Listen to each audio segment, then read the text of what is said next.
Bueno, continuamos en Todo se sabe. Vamos a hacer el análisis económico de lo que ha sido estos 100 días del gobierno de la presidenta Dina Boluarte. Estamos con Enzo De Filippi, ex viceministro de Economía, profesor también en la Universidad del Pacífico. ¿Cómo estás, Enzo? Muy buenas noches. Gracias por acompañarnos. Y a ver, en este balance y viendo los resultados que tenemos y lo que se nos viene, además, diciembre, enero, febrero, han sido meses muy duros. ¿Cuál es tu análisis general? Hola Omar, gracias por invitarme. A ver, mira, tú no puedes empezar por el 7 de diciembre, que es el primer día de la presidenta. Esto viene de atrás, ¿no? El gobierno ha recibido un país con una crisis de confianza gigante que ya se venía desacelerando. Nuevamente, siempre le digo, lo que hace que un país crezca es la inversión. Tú simplemente haces lo que hacía Castillo, que es espantar la inversión, tarde o temprano vas a tener un menor crecimiento. En 2022 crecimos 2,7%, pero viene en caída. El primer semestre, crecimos 3,8%, creo. El segundo, 1,7%. Claro. Pero en diciembre ya venías creciendo 0,9%. Veías una tendencia de reducción del crecimiento. Enero en negativo. La primera vez en negativo en casi 2 años, ¿no? En mucho tiempo. Estamos creciendo poco menos de 2%, con lo cual, ¿cómo se va a acelerar? O sea, ¿en base a qué se va a acelerar? Tú tienes las protestas sociales y encima tienes ahora las lluvias estas que probablemente se conviertan en un fenómeno del Niño. Pero el solo hecho del cambio de gobierno, es decir, el solo hecho de que ya no esté Castillo y esté Dina Boluarte, que nombre un gabinete pues que parecía medianamente prudente, medianamente técnico, o que no eran los gabinetes de Castillo, ¿eso no generó cierto entusiasmo? Sí, pero no hemos visto cambios en la calidad de la gestión. Mira, el caso de mi experiencia en el gobierno, cuando se venía el Niño, bueno, ¿qué se hizo? Se descolmataron ríos, se distribuyeron puentes Bailey por todo el país, se habían comprado los mismos equipos, los helicópteros, el mismo buque que se usan ahora, se compraron en el gobierno de Humala, donde yo serví. Se previó, se instalaron las mallas, como recordarás, pero luego de eso no había nada. Nada, ni el gobierno de PPK, ni el de Vizcarra, mucho menos de Castillo. Y ahora tenemos estos problemas que es falta de gestión. Pedro Cateriano bien lo dijo, no se ve una gestión ni siquiera comunicacional del gobierno. Entonces, claro, se va el presidente que era antiinversión y tenemos un gobierno que no es que sea antiinversión ni nada, pero no termina de promoverla. No genera la confianza que tendría que generar. No genera entusiasmo, ¿ya? ¿Y por qué? También Pedro lo dijo, impericia política de la presidenta. Nombra un primer ministro que dura días, un pésimo manejo de la crisis social, unos mensajes que son contradictorios. Cuando juramenta para quedarse, luego se quiere ir. Y además de eso, no es solamente la presidenta. Tenemos un Congreso que está totalmente desprestigiado. ¿Por qué? Porque solamente piensan en sus propios intereses. Que, por cierto, ese fenómeno que ya lo teníamos antes ahora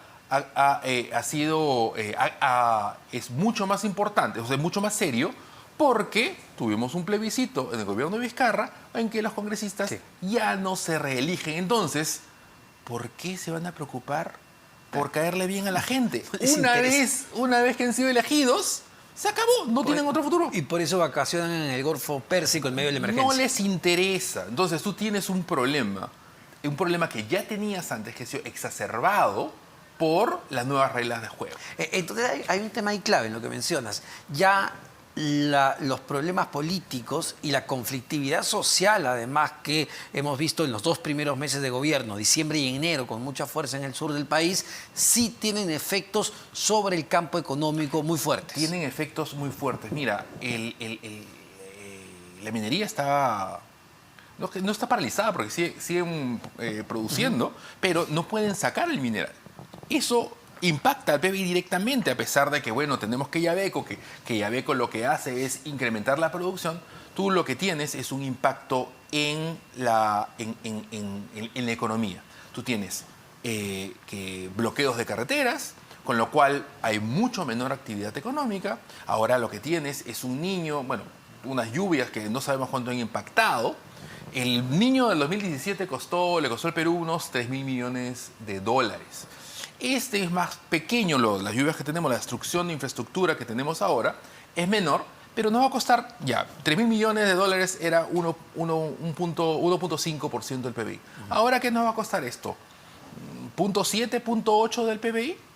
Entonces, tienes un mal manejo, una muy mala gestión del gobierno, tienes un gobierno que no inspira confianza, tienes una mala gestión y tienes encima eventos que son contraproducentes. Uy, ¿qué tal en 100 días? Además de la coyuntura financiera que estamos viviendo. El año pasado era inflación, inflación, inflación, pero bueno, las políticas para combatir la inflación lo que están trayendo es una quiebra de bancos. A eso quería llegar. El entorno interno, me queda clarísimo, está bien, pero bien complicado. El entorno externo, que a veces ayudaba, esos vientos a favor. En este momento, el quiebre del Silicon Valley Bank, y entiendo el Signature Bank, y los temores que hay en este momento en Estados Unidos, ¿pueden tener efectos en nuestra economía?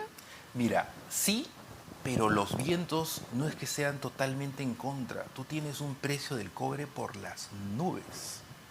O sea, cuando yo era viceministro, el precio del cobre estaba a 2 puntos y pico y estaba altísimo. Ahora está casi 4. Ha estado por encima pero con 4 dólares la libra. Entiendo pero que con 4 deberías estar en el mejor de los mundos. Si es que produces y vendes, pero si sigues produciendo para acumular inventarios, entonces eso no mejora ni la economía ni los balances de las empresas. Entonces, tienes condiciones que por un lado, son condiciones mixtas. Por un lado tienes problemas de alta inflación, problemas de esta preocupación sobre cuán suave va a ser el aterrizaje, la reducción de la inflación.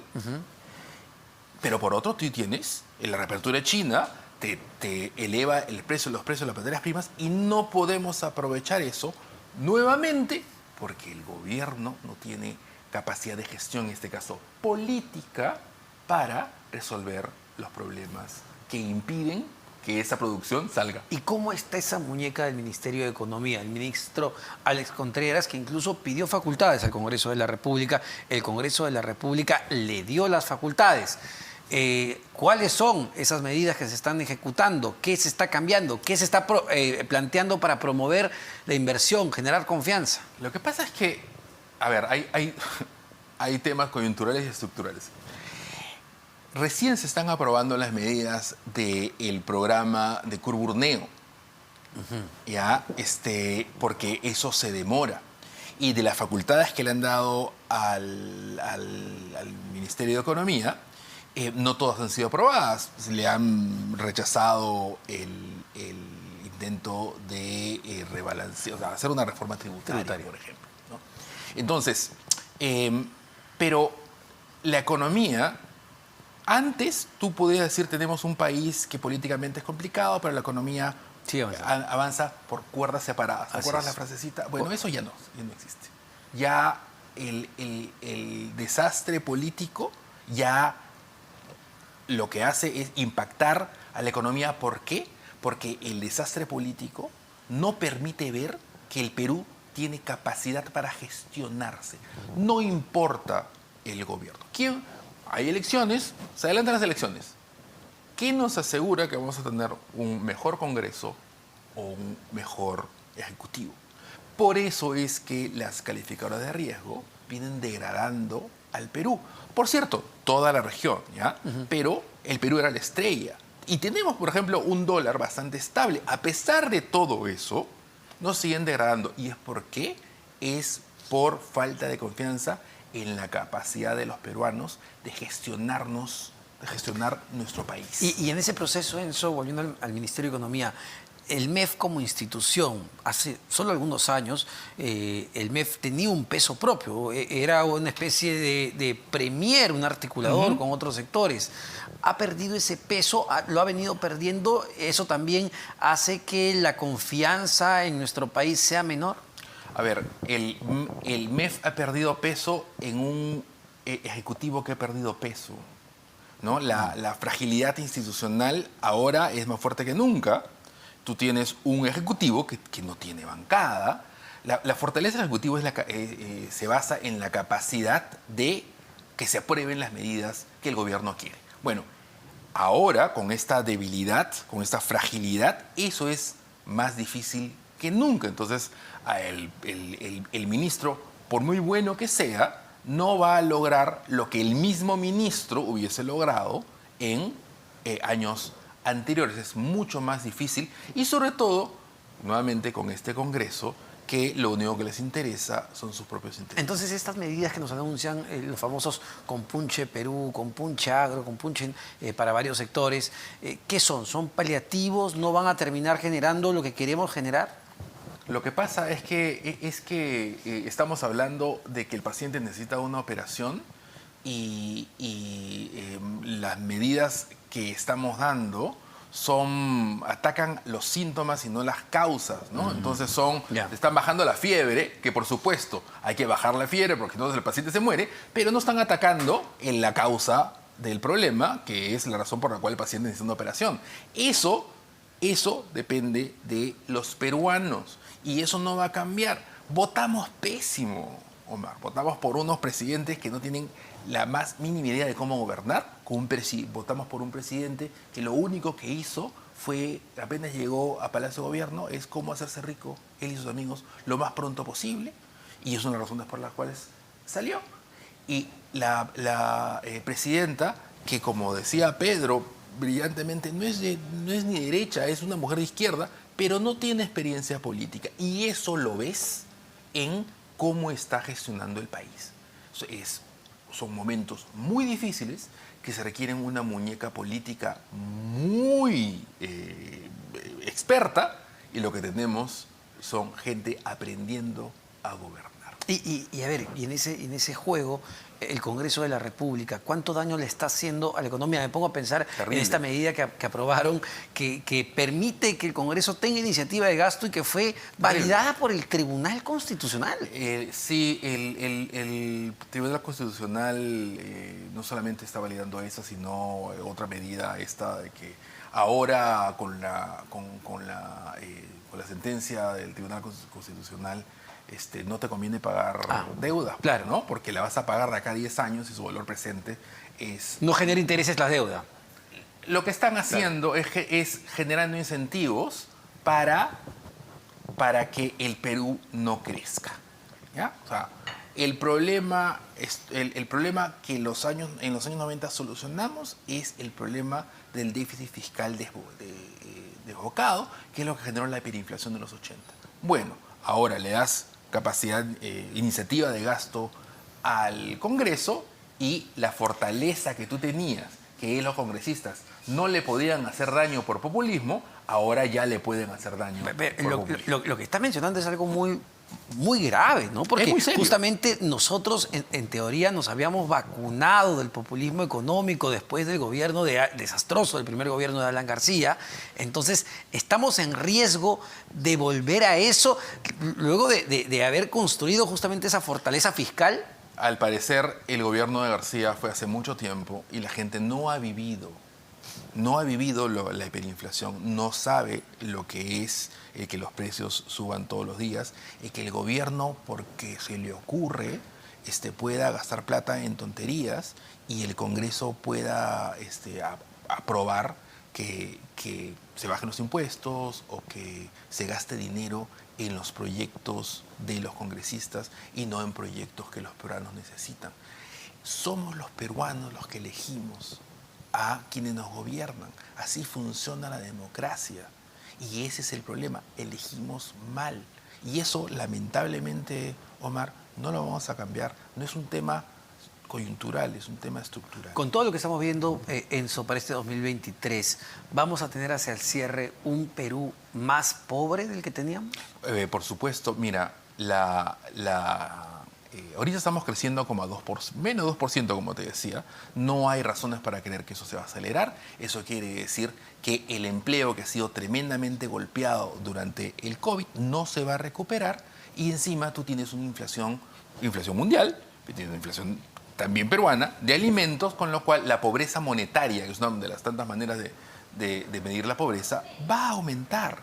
No, o sea, la única manera de que no ocurra es que sigamos creciendo. Para que sigamos creciendo, necesitamos promover la inversión. Para promover la inversión, los peruanos tenemos que tener gente que nos gobierne, que nos dé confianza en que el futuro va a ser mejor. Ahorita es incertidumbre. Y esa palabra, ¿no? Claro, ¿cómo puedes promover la inversión o atraer grandes inversiones al país cuando, valgan verdades, no sabemos si va a haber un cambio de gobierno en el 2023, 2024 o 2026? Eso genera incertidumbre también. Es incertidumbre. No es que sepamos que nos va a ir mal, es que no sabemos si nos va a ir bien.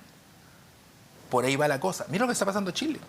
Chile era la estrella de Latinoamérica y ahora la economía chilena no es, pues, o sea, es una fracción, tiene una fracción de la fortaleza que tenía antes. ¿Por qué? Porque tiene un gobierno bastante más institucional que el que tenemos acá, pero que no está llevando el país a ningún norte conocido. Nos estamos pareciendo más en la región de lo que creeríamos, ¿no? Nos estamos pareciendo Colombia, más México, Argentina. Nos estamos pareciendo más a Argentina de lo que queríamos. Ojalá, si así fuera hablando de fútbol, sería muy bueno. Pero hablando de economía, no. Argentina tiene más pobreza que el Perú. Y es un país mucho más rico que el Perú. Muchísimas gracias, Enzo. Como siempre, Enzo de Filipi, ex viceministro de Economía, profesor de la Universidad.